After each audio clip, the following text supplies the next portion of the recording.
Knicks Nation, today is Wednesday, the third day of January 2024. Hope you're safe and healthy today. Hope your family's safe and healthy, that the needs of you and your family in terms of food, shelter, clothing, as well as health are being met today. Blessings upon those that work in the healthcare field, who work along with the first responders every day to save lives. And those also that pick up garbage, keep our streets, sidewalks, villages, cities, towns clean and disease free.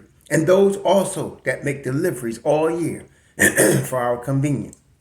Double blessings on the men and women that are out here trying to help rescue, deliver, and recover the teenagers and children that are the victims of child molestation and pedophilia. People who are also the victims of prostitution and child prostitution, pornography, child pornography, human trafficking, and sex slavery. Double curses, double curses on the perpetrators of these things, those who profit from these things, and the perverts that create this heinous industry. Finally, blessings upon the homeless. There are nearly 600,000 men, women, and children, and increasingly senior citizens homeless in the United States of America, and millions around the world in similar or worse conditions. Blessings upon them, for theirs is the kingdom. There's going to be a basketball game tonight. The New York Knicks are scheduled to play at Madison Square Garden against the Chicago Bulls. Now, this is another trap game. Again, let me explain briefly what a trap game is.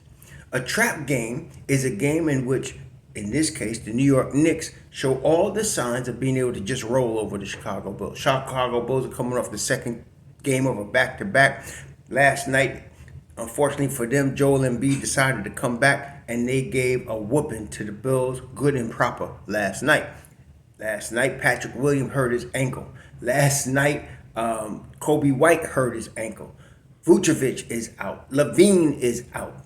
So they've been wounded, and they're losing, and it's a game that the Knicks can get surprised. So this is what they call a trap game. By all indications, the Knicks should win this game, but they have to take the Chicago Bulls seriously. Number one, not just take them seriously, but let's use this game to get in the flow with the new outfit we have now. Okay, so we played very well. One of the things I liked about the game Monday, that the Knicks beat a very good Minnesota Timberwolves team pretty handily, was that the new addition of OG Anunoby, he did not try to force anything, which is natural. I mean, generally, he's the new kid on the block. He's not going to force anything. He tried to fit in, and that was good because everything was in a flow, and he scored within the flow, and he was moving within the flow, and he was playing defense like he normally does. He's very comfortable on the defensive end because he is one of the best defenders in the league. So he is very comfortable there. He was in the flow. Everybody made him comfortable. Of course, New York embraced him, and of course, we know, as you all are, some of y'all are fickle. So you could love him on Monday and hate him by Friday. But it went very well on Monday. So this game is more of a game he can continue to do that, to be in the flow. Hopefully, Jalen Brunson is in the flow, because when Jalen Brunson's in the flow, he won't be stubbornly trying to play 41 minutes. But we can let our bench, namely Deuce McBride, get some time, because this is the way it would normally go. You got Precious, you got Deuce, you got Grimes, and you got Hart on your bench. You want to bring that second unit in. You want them to get in the flow. It's a good game for that. They could get in the flow today. You're going to need them. This is game right now. The Knicks have played 33 games. So right now you have still 50 games left, 49 games left, a lot of season left.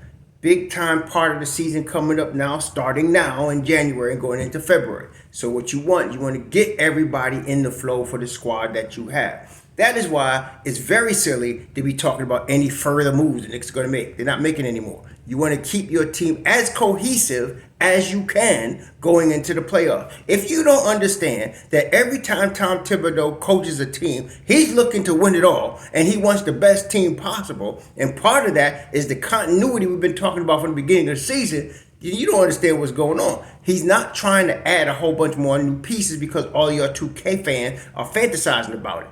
We got the squad. What the Knicks just did, is they took RJ out the starting lineup and they put OG Anunoby seamlessly into the starting lineup. What they had to do, because of the injury to Mitch Robinson, is take Hartenstein out of the second unit and put him in the starting unit. Now they got Precious Achua into the second unit. Okay. Then they traded IQ, which was the main piece of the trade. I know RJ was the big headliner, but really it was IQ everybody was after, because IQ is a starting point guard in the NBA. Again, two toughest positions to learn in the league, point guard and the 5 spot. So IQ is ready to run a team. Toronto has been in desperate need of a point guard since they lost Fred VanVleet, and even before that, Kyle Lowry.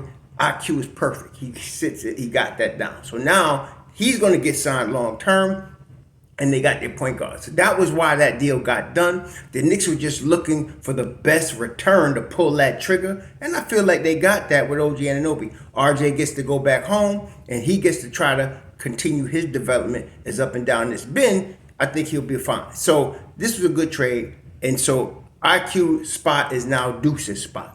So now you want to get this second unit flowing together. You got to get them in the cohesive. They got to get minutes. The other night, like I said, it wasn't Tom Thibodeau, it was Jalen Brunson. Jalen Brunson was off, and he decided he wanted to play more to try to get on. He went 5 for 23. So hopefully he can get a little flow, a little rhythm today. That's number one. The Knicks can get overall in a flow and rhythm with their new squad. Number two, we don't want anybody to get hurt.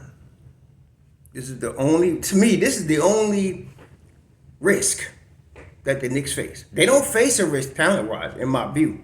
Right now, the Knicks could roll. They ready to go. We just don't want no more injuries. The big one was Mitch Rob.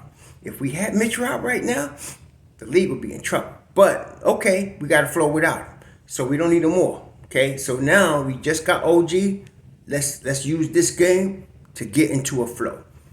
And again, I don't know what the Bulls are going to do, because they got to guard OG and they got to guard Juju.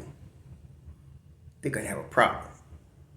I feel like they're going to have a problem.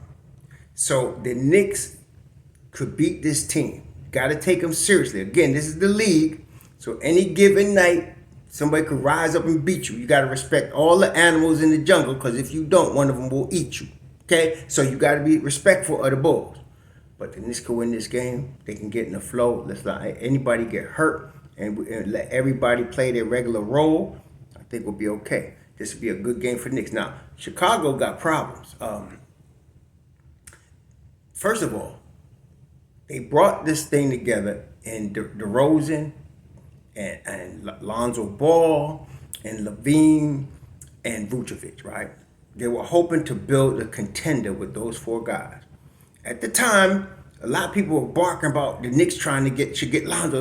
And I told y'all, the dude is not available. Both ball boys, Lonzo and LaMelo, they can ball now. They can play.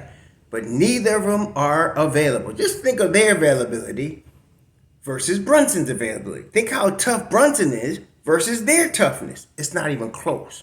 Okay? And then with Tom Thibodeau, he needs an available guy. Okay? So they're hoping, because now Lonzo going to start running again this month, and he's hoping to come back this season. I would hate to be them risking my future on this kid, but that's what they're doing. So, and they still got another year of Levine. They got Levine for the rest of their life, and then they got another year or two of Vucevic. DeMar DeRozan is going to be a free agent at age 35. That's their problem, okay? You see, and everybody whining about the Knicks need to look at a team like Chicago and don't try to be like them. Don't try to go get players because they big names and you're not paying attention to how available they are, okay? Or somebody saying, we go get this guy, and you can't just go get any guy. You got a squad. You just remove RJ from the starting lineup. You just remove IQ from the bench mob. So you can't just take, go get this other guy, go get this other player. You can't just get a guy. Some of y'all still don't get it. You can't just get a guy without replacing the guy. And we don't want to replace too much of what we have. Continuity is our strength. So we want to keep the crowd together, the squad together as much as we can going down the stretch. I think we're going to be in good shape now. Everybody's like, can we win a chip with this? This is the thing that kills me. In the beginning of this season, I didn't hear anybody, very few people, talking about the Knicks can win a chip this year. And now the question is, can we win a chip with this kid? This is year 4. Okay? I've been talking about the possibility of getting to the ECF. I'm not talking about winning the chip. This is year 4. Okay? I know you don't understand yet. It's a 5-year process. If we successfully come through this year, in other words, what I mean successfully, to me a successful year would be the Knicks winning the first round and at least getting into 7 games in the second round. If they could get past the second round, it's a wildly successful season. And then this coming summer and next year, you're talking about what tweaks or changes might need to be made to get you to the finals. Okay? That's what you're talking about. Right now, we good. The Knicks are good. We're really just Mitchell Robinson away from the ECF. And I'm telling you, with Mitch Rob, as hurt as he has been the whole career, he's been a little bit injury prone. I get that, but he has no problem. They point blank asked him in the locker room once, "Do you mind if you have to play in the second unit?" He said, "I'd love to play in the second unit." So you could star Hartenstein and bring Mitch Rob into Mob Deep. What? See, so right now I'm just containing my excitement. Tonight we got Chicago at the Garden. Let's use this game as a game to continue to work on new team, get right, and then move forward. Okay. It's also a big game in terms of the standings. So last night, Orlando lost last night, and Orlando lost last night to Golden State, and they got to go as a back-to-back. They got to play tonight in Sacramento. Sacramento lost last night, and I know they're going to be hungry for a win. So this is a chance. The Knicks could go 19-15, and if Orlando loses tonight, they would be 19-15. In fact, between Orlando, New York, Cleveland, it'll be like a 3 or 4-way tie. And then tonight, the Bucks are going into Indiana. Indiana just beat the Bucks last night in Milwaukee. I don't think Giannis is too happy about that. So it's going to be a dogfight in Indiana tonight. If the Bucks can beat Indiana, they'll be 18-15. So you're talking about like a 3 or 4-way tie for the 4th seed in the East. This is a big night. So if the Knicks take care of business against Chicago, I think Cleveland will probably beat Washington in Cleveland tonight. I like Milwaukee to beat Indiana in Indiana tonight. The Knicks should beat Chicago. And then, of course, I'm looking for the Sacramento Kings to take care of business at home against the Orlando Magic. And then not to mention, Miami has lost 2 in a row. They're on their West Coast swing. They just got beat by the Clippers. And now it's time for the Lakers in LA. It's Miami against LeBron and them. I'm rooting for LeBron and them because then if they beat Miami, Miami will be 19-15. See, so you're going to have a big crowd. I told you, this Eastern Conference is going to be a dogfight all the way through. But the Knicks got an advantage because the hardest part of our schedule is already passed. Everybody else, Miami, Orlando, they're just getting into their hard part right now. Okay, Orlando, Miami, who else? Cleveland. They just getting into their hard part right now. Okay, some teams like the Knicks, Oklahoma City, they've been through the hell already. And then the Knicks got the nerve to not only have been through the hell and come out with a winning record, but then go ahead and add a defensive stopper and OG Anunoby for the stretch run. I'm liking our chances, Knicks Nation. I'm liking our chances. So tonight's a big night. Watch these other games. Like, pay attention because at the end of the night, it's possible the Knicks could be the 4th seed. Imagine that. Y'all enjoy your Wednesday night. Enjoy the game. So